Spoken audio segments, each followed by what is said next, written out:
Welcome to Grounding Ascension, where we explore topics around activating and integrating our I am presence, coming back to our true selves. I am your host, Celeste Glus. Hello, friends, and welcome back to another episode of Grounding Ascension via the Feminine. I am Celeste, and today we're going to be talking about the oh so powerful topic of our breath.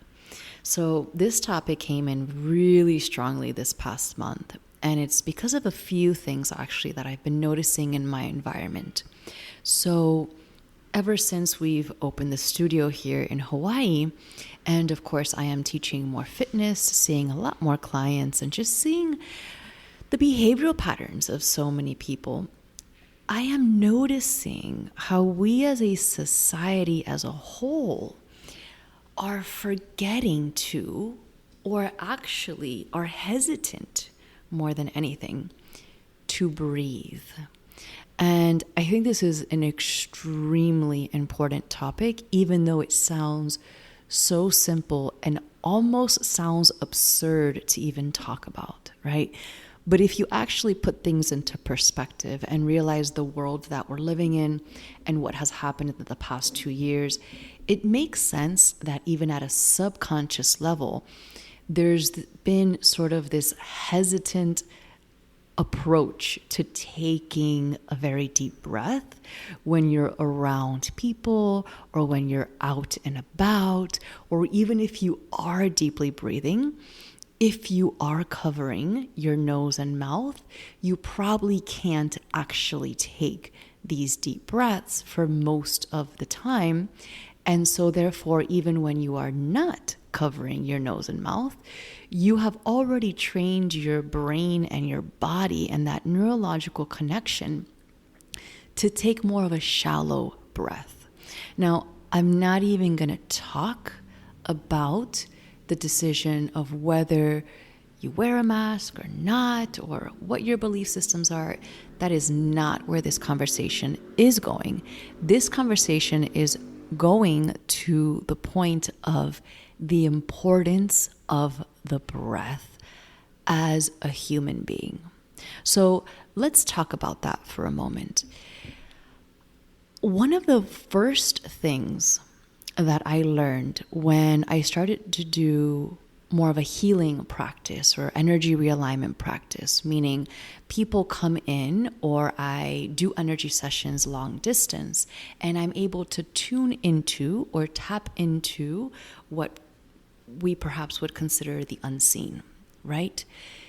The biggest difference between that state of consciousness that I have to or that I tap into and where I am right now is my breath.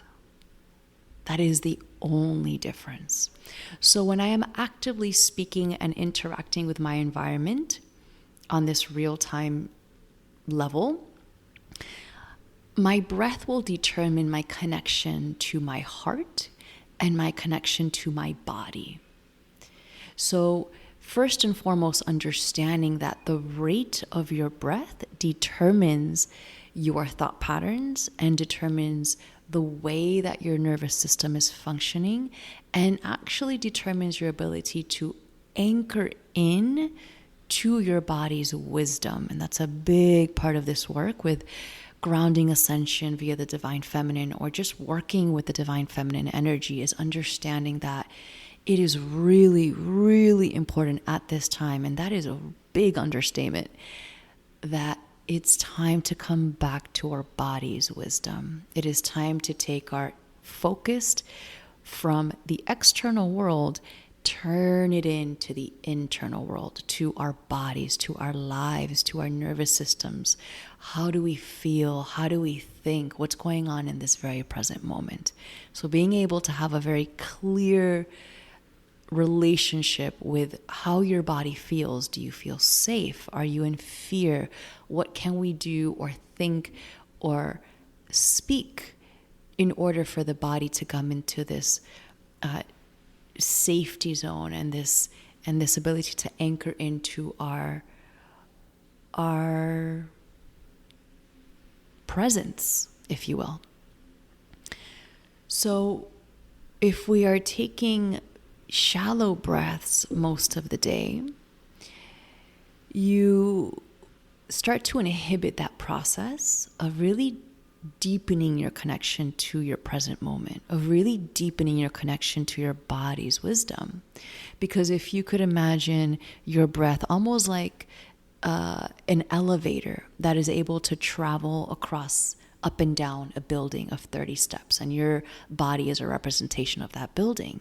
As you start to create more shallow breathing, that elevator starts to move in a much less range of motion, let's say. So instead of going from 1 to 30 on a daily basis, sort of traversing the levels of each floor, your shallow breathing will now only allow that elevator to go, let's say, between 5 and 10, right? So what does that mean? What does it mean when we actually start to shallow breathe as the foundation platform of the way that we breathe throughout the day, right? And this is actually really important even for children who are just at a very young age now having the subconscious pattern and the subconscious understanding that it's not necessarily safe to take deep, expansive belly breaths or foot breaths or womb breaths, like I like to go into the guided meditations, okay? When you have more shallow breathing, you have less space between the inhale and the exhale, and you have less ability to direct oxygen into the deeper parts of your body. So if you could imagine oxygen as being the most fundamental source of energy and vitality, along with, I would say, water and light, hydration, you are automatically cutting yourself off from the vitality of life. So if you could imagine a plant taking, let's say, 50% of the air from a plant, how would a plant do in that same environment? And you are literally just a plant.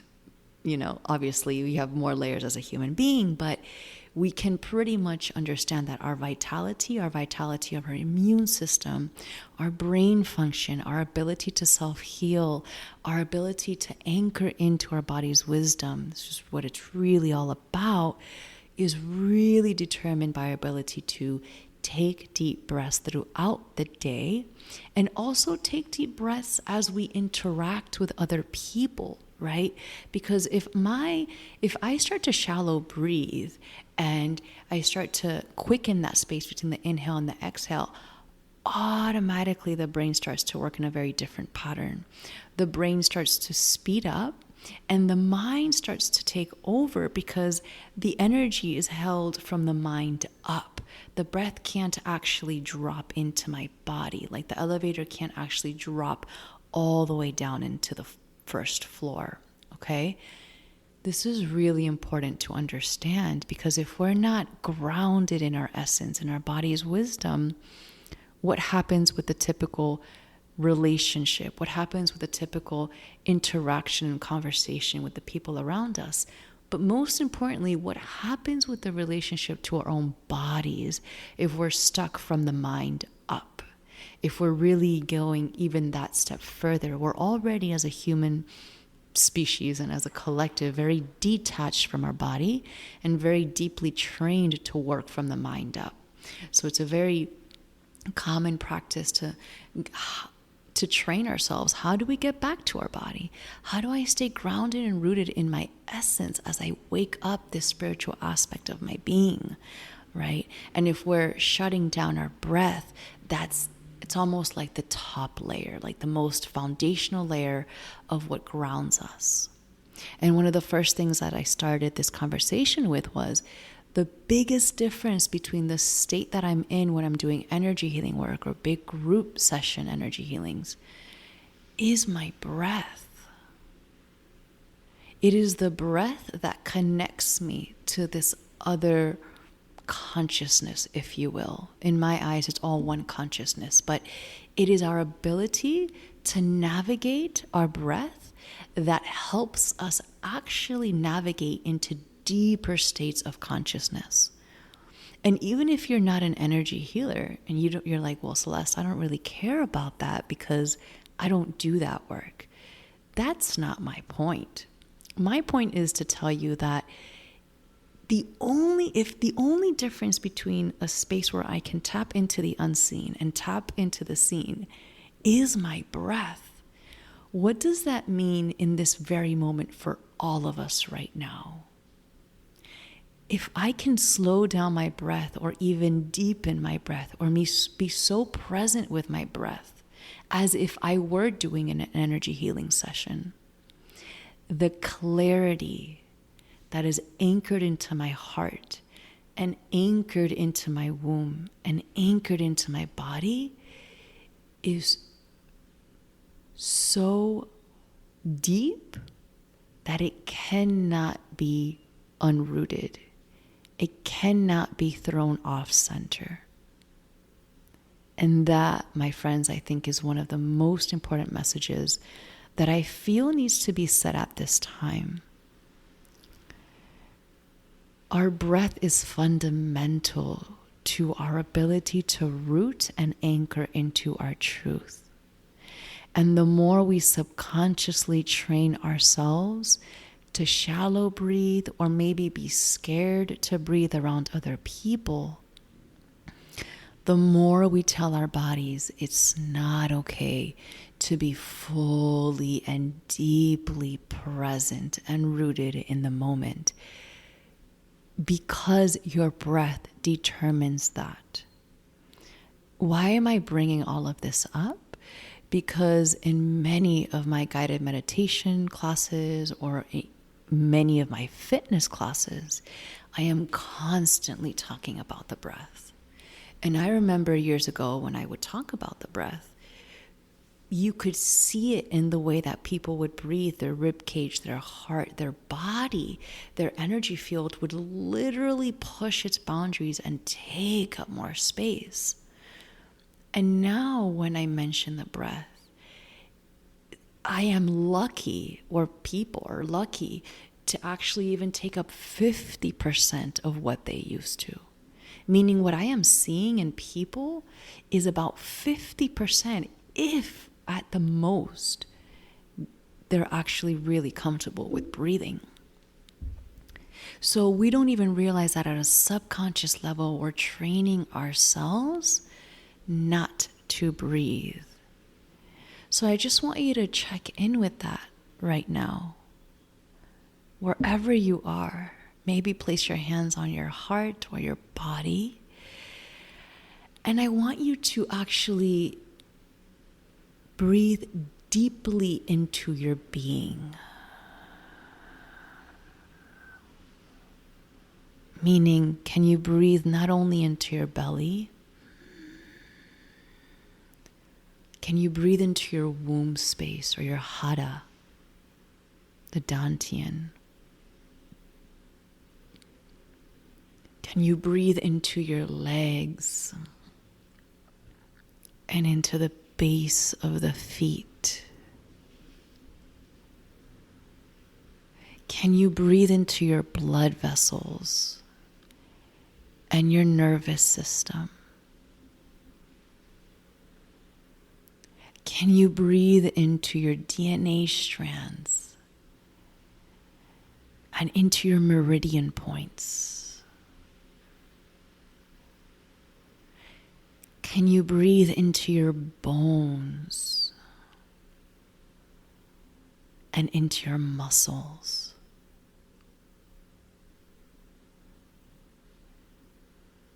And what does this moment actually feel like for you? Because when we deepen our breath and we take up more space inside of our bodies, this is when we become alive and we are able to fully interact with ourselves and with everyone around us in a space of truth. So if something comes at me, if there's news, if there's information, if there is something that comes out of left field, but I am able to come back to that breath, it's not going to shift me so much out of balance that I'm going to drop into a fear state. I'm going to be able to process the information as it comes up, and then continue to check in with my body and mind and say, how does this actually feel inside my body?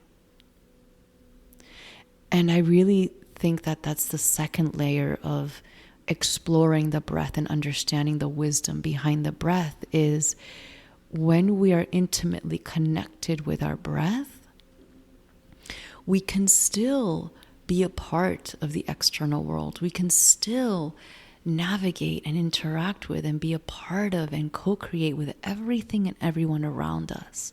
There's no fear involved, but there is a deeper level of wisdom that is held in our bones and in our blood that keeps us rooted and grounded in our being. And friends, I really don't think there's something more powerful than that at this time, especially as we wrap up this year and we step into 2022, because we are still walking through this transformation hallway, this birthing canal, as we spoke about it in this past weekend's retreat. We had a women's wellness retreat. It was absolutely magical. And one of the things we spoke about is birthing the new consciousness in this next phase of humanity. We're in that process now. We're walking through the birthing canal, and it's not gonna stop in 2022. It's gonna keep going. The birthing pains and the distractions from the external world, and our ability to shapeshift and navigate all kinds of new things without having to go into details, without having to go into opinions and pointing the fingers. And so as we navigate new waters that none of us have walked through, how can we set ourselves up to make sure that we have the tools and the support system to move through it? And I genuinely believe that our connection to our breath, or reclaiming our connection to our breath, is absolutely foundational. So again, I know that it sounds like a really simple topic, but I ask you to explore, especially if you're still listening at this time. Really explore your connection to your breath. Notice your breath throughout the day. Notice how your breath might change when you walk into places or interact with certain people, or there are certain environments that you're walking into where your body doesn't feel 110% safe for whatever reason. What happens to your breath? And then in that moment, can you take a moment of stillness and ask yourself, am I safe to breathe? If anything, if there's anything I can do in this moment, am I safe to anchor in through my breath? This is one of those things that, like, I'm standing in Whole Foods and it's overwhelming and it's holiday season and it's crazy chaos and there's security and all these things, and all I have to do is plant my feet on the ground and just deepen my breath, and nobody has to know anything. But what I'm doing in that moment is making sure that my body, my nervous system, my mind is completely on the same page as every other part of me. And that's not going to affect my breath and my ability to think clearly in that moment. And that's really, really important when we are walking through a birthing canal and we just don't know what we're going to see on the news tomorrow or what the next thing is going to be, right? Because there's going to be a next thing and a next thing and a next thing. That is without a doubt. To believe otherwise would be immature.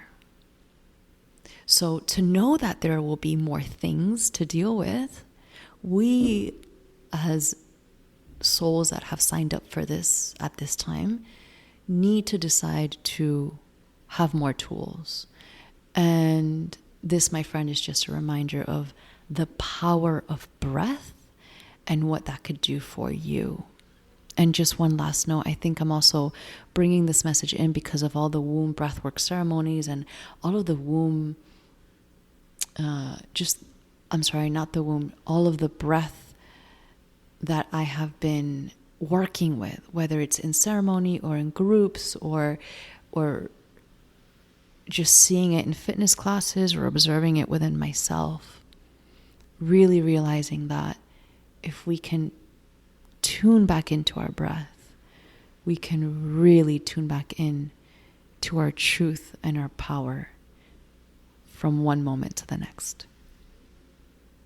Okay, my friends, that's my message for today. I hope it sits well. I hope it resonates, and I hope it serves you for something, if anything at all. Please share with anyone that you feel could enjoy or receive something from this. And I hope to see you in the next episode. Okay, sending you so much love. Mwah.